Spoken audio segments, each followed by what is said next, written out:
for accommodating us. I'm KC. I'm one of the co-founders for Zugrama. What we'll do is we'll quickly run through a round of introductions and then give a quick intro on what we're doing and hopefully have about 10 to 15 minutes left for Q&A. So Yash, do you want to kick this off? Yeah, sure. It's nice to be here. And wow, it's seeing all the pillars around, you can see the seriousness of an IIT and probably the smartest people, some of the smartest people in India are here, so it's very exciting. My name is Yesh, one of the other co-founders of Zugrama. I used to previously do different things. I have a background in mechanical engineering. Fortunately or unfortunately, I did not go to an IIT. And then I moved on to looking at answers for the universe. So went and did physics in Europe. And then built some satellites, which are currently flying in space, which is pretty cool. And then ended up looking at resilience for global food catastrophes. So basically, if you think about situations like a nuclear winter scenario, how do you feed millions of people when you don't have sunlight coming in? And that's where the whole entry to Zuzalu happened.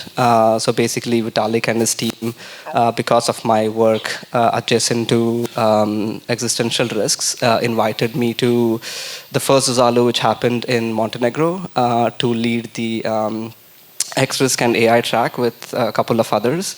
And that's where we wanted to bring Zugrama into India. So I think we'll go more into detail. So yeah, nice to meet you all. And here's Shaka. Hi, I'm Shaka. This is my fourth time in India. First time was in 2023 for ETH India. I love Devfolio, love Denver, and love Indian culture, love being here. It's always one of my favorite places to go. I came in last January for Zugrama and stayed there the whole time, and I've been basing myself in the Zuzalu nodes all over the world. And I'm very much excited to be here and share about that. Yeah, and I'm KC. I mostly come from the Web2 world. My first job was actually at Red Bull, and this is 15 years ago. One of the first experiences I had was IIT Delhi Rendezvous, which is, I think, happening in a few days. So it's great to be back here 15 years after. But yeah, mostly after Red Bull, hypergrowth startups, one of the first 100 at Uber, which is why you see a lot of white hair. After that, there's this cell phone company which everyone would know in India called OnePlus. So was in China for about 2.5, 3 years. Everything from OnePlus 3 to 5T, -4, because 4 is unlucky in China. And then a couple of other startups in Europe and Latin America. And for the last 4 years, almost 5 years, I've been building in the Web3 space across various levels, the protocol stack, platform stack, product stack. So yeah, thank you for having us again.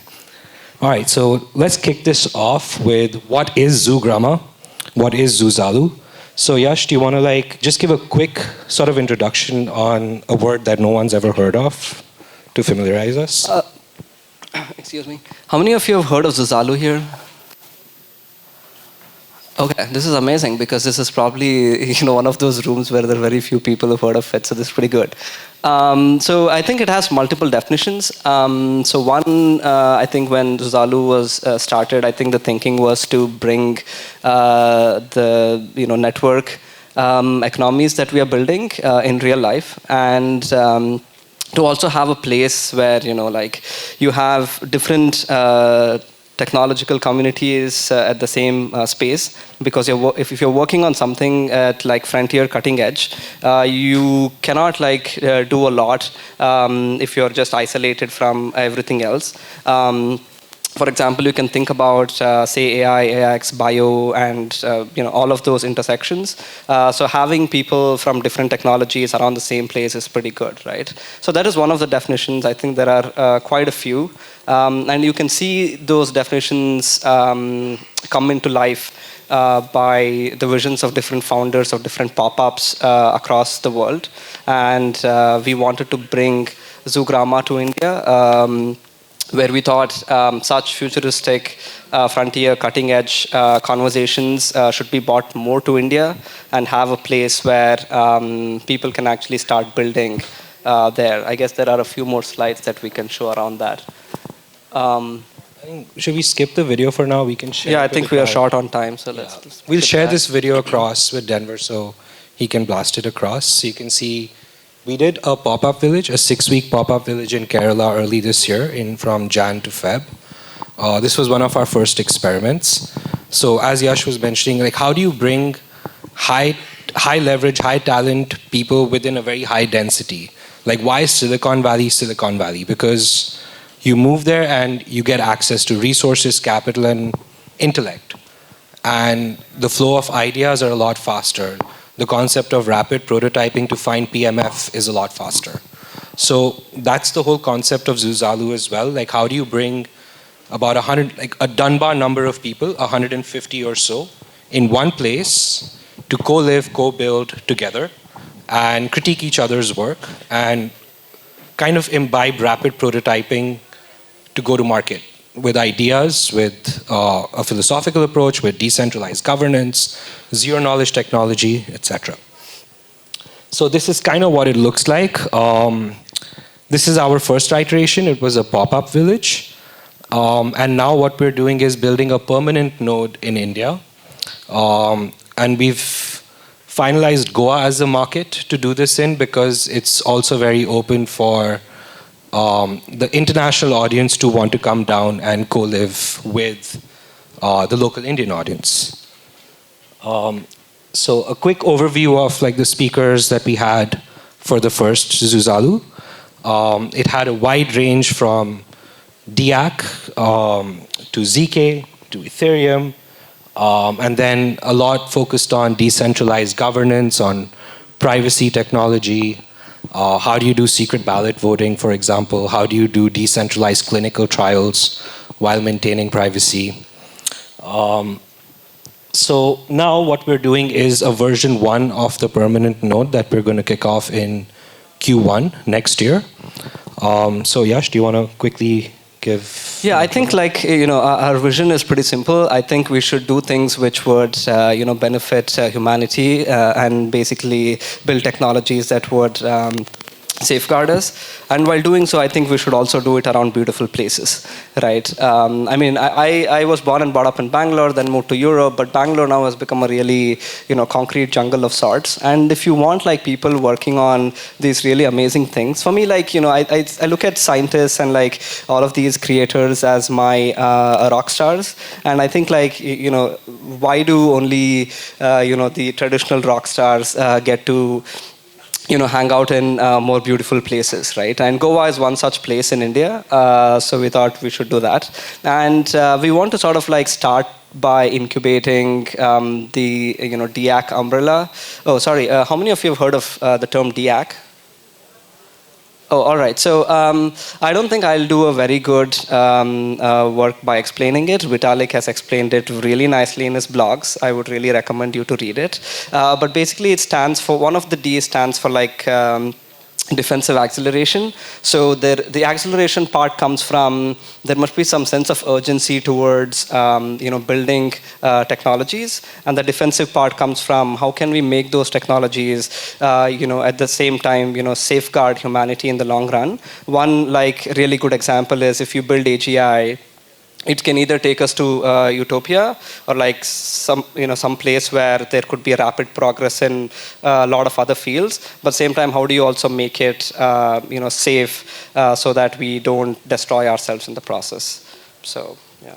Yeah, and the idea for the permanent node also is to think about it as an incubation house. So how do you help startups in India to give them the same competitive advantage that you would otherwise have if you were to move to Silicon Valley, for example? Or if you're in the finance space or the DeFi space, how could we bring the same competitive advantage without you needing to move to New York to build your startup?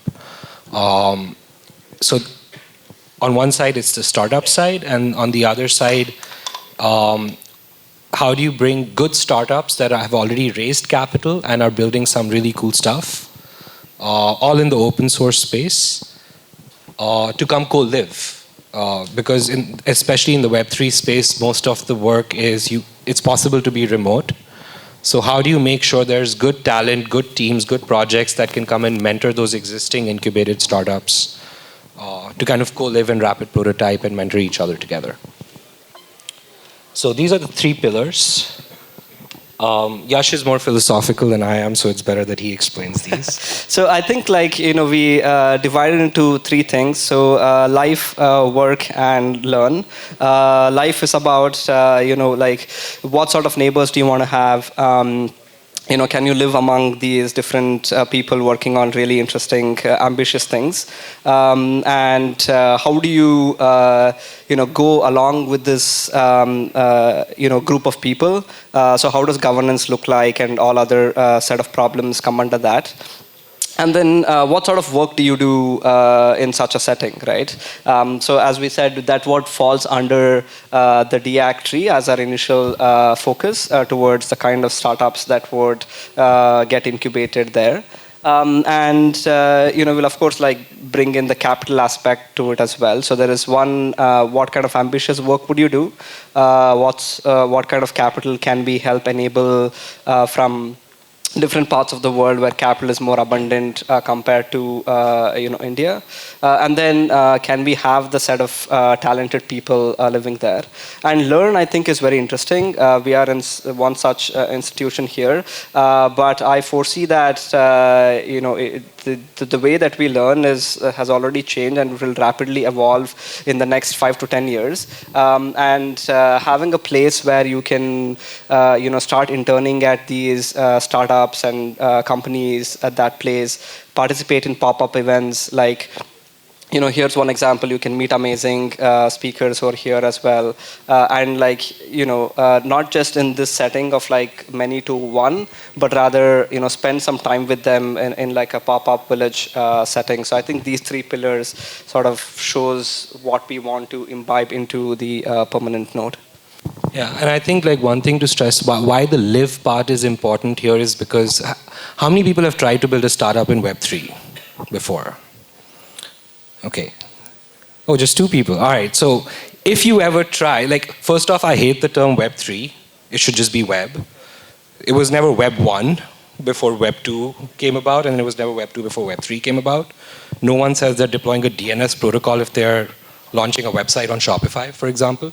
So we create a lot of these complex terms, and we tend to alienate ourselves from mass adoption when we build products. And now what's happening in the Web3 space, if you will, is as we get closer and closer towards the UX or the user experience of products becoming much better with a lot of these complexities abstracted away, we're going to start competing with the Web2 space, which means we're going after the same market share as Web2 companies which build on, let's not say wrong principles, but mismatched principles of data privacy, data ownership build.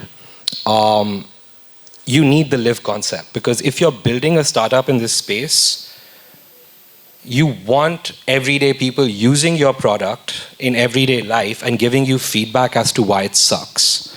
So getting to your first 100 to 200 users should be much, much faster. There should be open two-way communication as to why they hate your product. And you should be within 2 to 4 weeks be able to accomplish what you would have otherwise accomplished in 6 months worth of time with 10x the capital. So that kind of a competitive advantage for projects building within this space is something that I think only the co-live aspect will bring. Because ideally, whatever products you create in this space, whether it is in the ZK space, privacy space, payment space, we want it used. Because there'll be a coffee shop, there'll be a bar, there'll be a restaurant, you will be your own bank, you will pay, there'll be an on-chain Airbnb where you'll have short-term rentals and long-term rentals. And we want essentially commerce, identity, governance. So for example, the Panchayat Raj, how do you govern a village on-chain? Not all based on compliance. The Indian Constitution allows for Panchayat Raj, right? But they don't define how voting should happen. Internet did not exist when the Constitution was written. So these are things where without actually going out of compliance, without doing anything against the law, we can actually build products to govern ourselves as a village because the Indian Constitution allows it. And I think this is being recorded. I hope they don't change the laws anytime soon. All right, so this is a quick view of what it would look like. Co-working space, co-living space, private and shared accommodations. Ideally, the first phase would have only 30 to 50 residents. It'll be our rapid prototype version while we are scoping land in Goa to build from the ground up, because moving into existing facilities usually will not accommodate for 100% of what we want to look at, because we look at this as a 10 to 20 year time horizon. And the live aspect also, maybe Shaka, if you want to like talk a little bit about the culture side. So just to give context, Shaka is very humble, but he's been to pretty much every pop-up village that's happened. And one of the reasons that it has such an amazing positive vibe and culture is because that's the part that he's been building around the music space, art space, making things more open, allowing people to break the ice a lot faster. I guess I do want to start a little bit too by giving a little bit intro on Zuzalu. So if you don't know what Zuzalu is, I recommend Googling what is Zuzalu, and you'll find an article written by Vitalik. That's a great read. And after the initial Zuzalu, which was in Montenegro, Vitalik decentralized it, and he encouraged everyone to take their own concept on it, and that's what inspired Yesh and KC to take their initiative in Zugrama, and I followed their initiative. I went and supported, and we lived in Kerala together for 6 weeks, and it's not just programming, computer programming or talking, but it's co-living. So one of my favorite moments of the day is the breakfast, where there's spontaneous serendipity and we all get to have conversation. And I often bring music as a gift everywhere I go. So we're jamming at night, having karaoke, going on great trips to the backwaters in Kerala and visiting the beaches. And this is something that's really beautiful because it's bringing the digital space to our physical reality of where we actually live in community. So definitely encourage looking it up and understanding what this is. Okay, so real quick, this is an AI-generated image. But the reason for phase 2 to happen only after phase 1 is because we actually need to be in Goa for 3 to 6 months to audit the land that has been suggested to us that we found online, but also find more potential properties. They have to be by the beach, otherwise Yash is not going to move there. And the whole concept, like I mentioned, like you need a co-living, co-working, you need labs. So labs for robotics have to be built ground up. And considering this is by the ocean, you have to think of salty air as well for maintenance. And then there's going to be, Yash, do you want to quickly run through the labs? Yeah, I think in the initial phase 1 setup, we'll still have this, but we can make it more bigger during our phase 2 when we'll have our own land that we have already started looking at. So we'll probably have these small hardware labs, small biotech labs. We already have, people from our initial Zugrama biotech folks who are working on, say, healthy aging, or the more popular term longevity, to come set up shop there and, have another research group working on it. These are like some of the small things that we would have. And I think, thinking about the DIAC setting, I think it's also important to, have a good small set of GPU cluster, provided that, we no longer remain GPU poor. And maybe we can, have private AI inference for people within the village. And these are some of the revenue channels that maybe KC. Okay, I'll run through this quick. There's 6 different revenue channels. The idea is to make this sustainable so that you can reinvest the revenue back into the ecosystem. We'll share these slides actually because we're short on time, but yeah, 6 channels of revenue. Phase 1 that we will kick off with zero knowledge passports as soulbound tokens. These will give governance rights. So there will be I don't want to say citizenship because it's being recorded, but citizenship in this village. And then there will be a currency, but it will be like loyalty points. It's not going to compete with INR. But the idea for this is, how do you distribute governance to people while incentivizing the ones who actually live there to have higher governance rights? How do you protect against cyber? How do you make sure that you can also provide all the experiments that are being done in zero-knowledge DAOs? How do you actually make this on a consumer level an experiment that could scale across all different pop-up villages or permanent villages that are being set up? And then, we have like a bunch of partners. I don't know, like, has anyone seen the show Entourage, by any chance? All right, so Adrian Grenier, the lead from that show, he's bought like about 400 acres between Texas, Guatemala, and Colombia. So Zugrama will scale globally, where we'll take over the innovation hub in all these permaculture properties that he's setting up.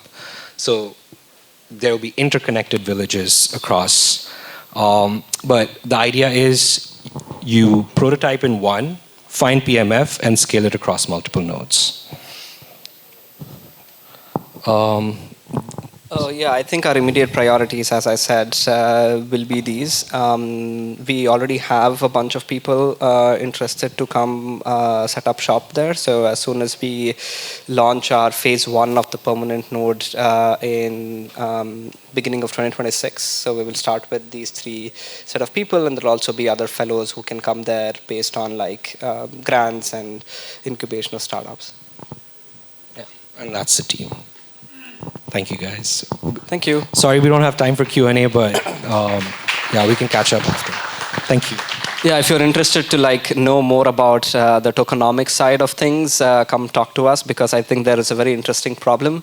Mainly because if you want to make these things sustainable, we need to think about some of the problems that comes with it. We do not want to just like, just do a ERC20 and then be done with it. We have put some thought into it, but would like to know more from more smarter people in the room as well. Thank you. All right, round of applause for Yesh, KC, and Shaka.